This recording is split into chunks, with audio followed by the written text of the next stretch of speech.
Barşaga salom dostlar. iPhone 11 Pro oynatılıp жатыр Telegram'da dostlar. Host Telegram и описание комментарияда Telegram'ның ссылкасы болады. Осыған срочно кіріп Telegram'da ойынға қатысамыз. Просто Telegram кіреміз болды достар. Осы iPhone 11 сіздікі болуы мүмкін.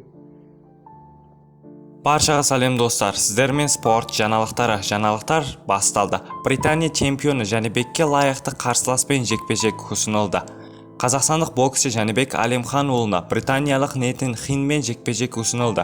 Бұл Нейтан Хиннің өткен демалыс Манчестерде өткен бокс кешенінде Жәнібектің бұрынғы қарсыласы Дензел Бентлиді сотшылардың шешімімен жеңгеннен кейін болып отыр.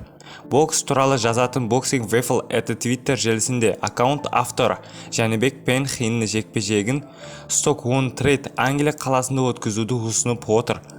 Ал британиялық бокс жанкүйерлері бұл ұсынысты бірден қолдау білдіре бастады. Айта кетейік, осыған дейін промоутер Фрэнк Уоррен егер Бентлиді жеңсе Хинге чемпиондық жекпе-жегін ұйымдастырып беруді уәде еткен болатын.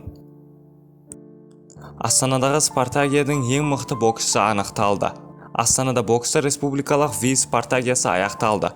4 жылда бір өтетін бұл жарыста 16 облыс пен 3 қаладан 176 боксшы 10 салмақты жүлде үшін таласты деп хабарлайды. Жарыс қорытындысы бойынша жүлделік есепте Астана күш бастады. 3 алтын және 2 күміс, екінші Жамбыл облысы 3 алтын және 3-ші Түркістан облысы болды. Қалған облыстар келесіндей нәтиже көрсетті. Ақмола облысы 2 алтын, 1 күміс және 1 қола болды. Сіздермен спорт жаңалықтар болды. Арнаға тіркеліп видеоға лайк басуды ұмытпаңыздар.